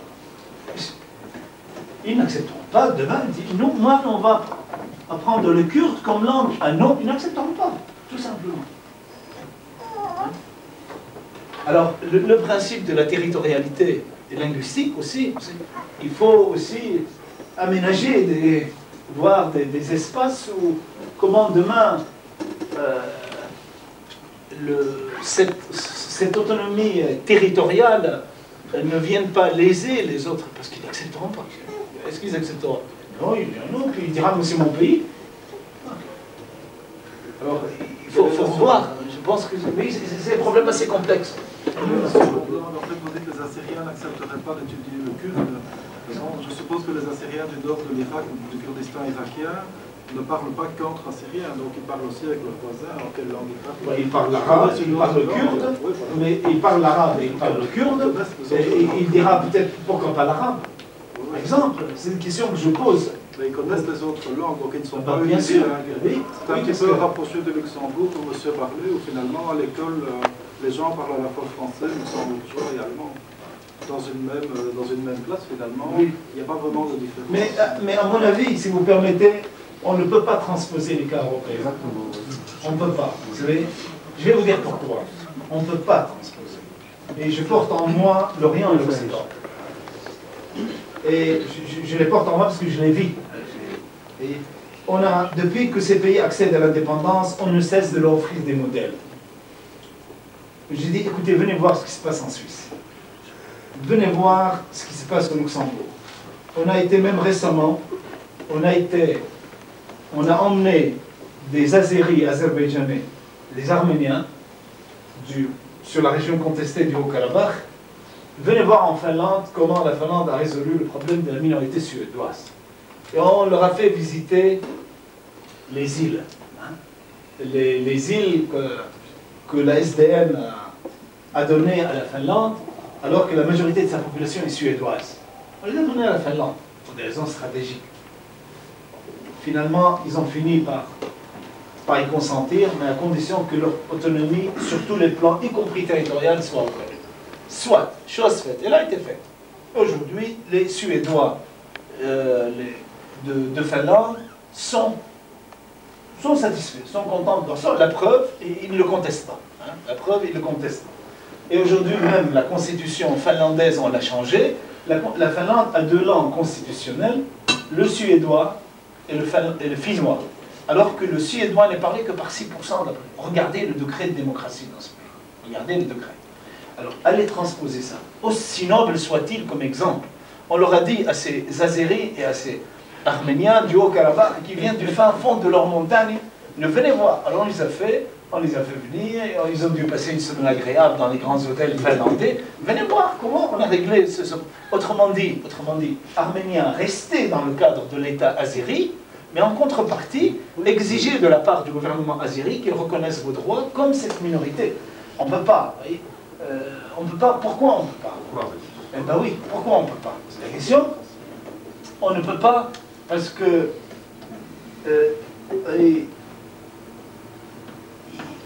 Karl Marx disait l'humanité ne se pose que des questions qu'elle peut résoudre.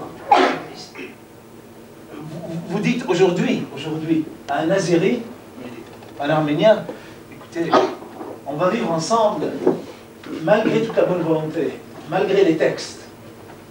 Pour le moment, c'est trop leur demander parce qu'il y a des contentieux historiques qui n'ont pas été réglés. Il y a le contentieux historique, il y a le passé qui préfigure le présent et qui présage l'avenir. Et là, il y a des problèmes. Non, il y a... Hein? Il y a le gravement de l'histoire. Oui. Voilà. Il y a des contentieux. Ah, il y a des contentieux qui n'ont pas été réglés. Des contentieux qui n'ont pas été réglés et qui rendent le dialogue difficile. Je prends des exemples. Je disais tout à l'heure, l'Orient est religieux. Ça s'applique aussi bien à l'arménienne qu'à l'azérie. Il y avait certains chrétiens d'Orient qui disaient « Non, l'islam est comme ça ». Moi, je ne pense pas. Tout oriental, fondamentalement, est comme ça. Mettez un chrétien au pouvoir, vous verrez, il fera ce que fait le musulman. Parce que l'Orient est ainsi. Je m'excuse auprès des amis, l'Orient est... Alors l'Arménie est chrétien, et l'autre-ci rivalise autant par son attachement à l'islam. L'Arménien tient à sa langue, mais l'Azérie tient autant à sa langue. L'Arménien a un passé, l'Azérie a un passé, et s'il le faut, il s'en fabrique un, comme tous les peuples s'en fabriquent. C'est pas difficile de s'en fabriquer une histoire. Hein. Dire nous descendons de tel, nous venons de tel, voilà notre lignée. Si ça peut rassurer, pourquoi pas. Mais si ça dresse un obstacle entre les communautés, ça risque de devenir inquiétant.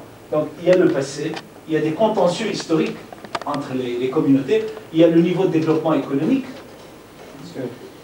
qui joue beaucoup, le niveau de développement économique.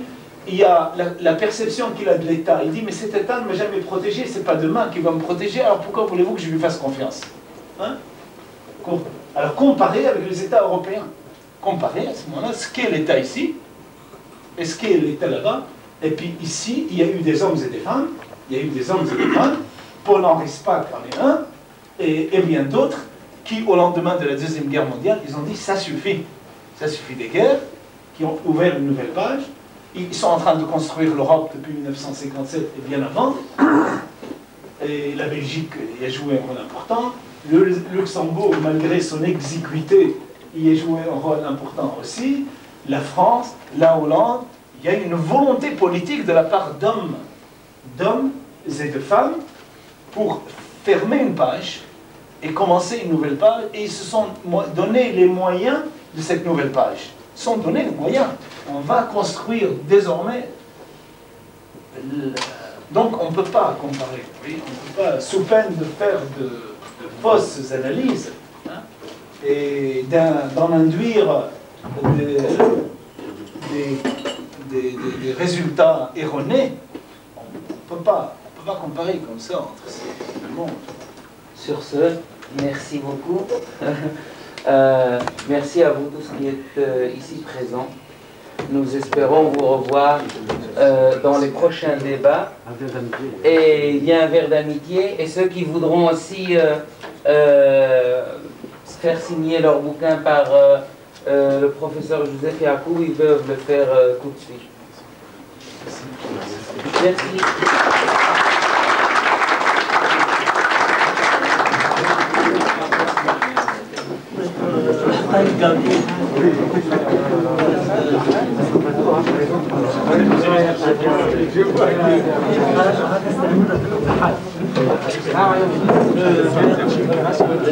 Comme ça, les gens ils sont dans la galerie. Et on sort le verre de l'amitié.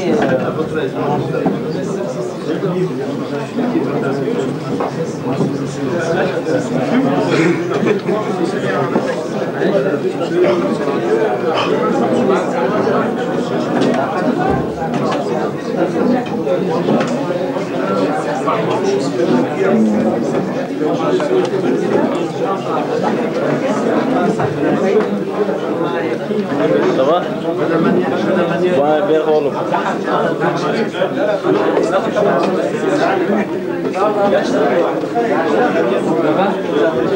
va?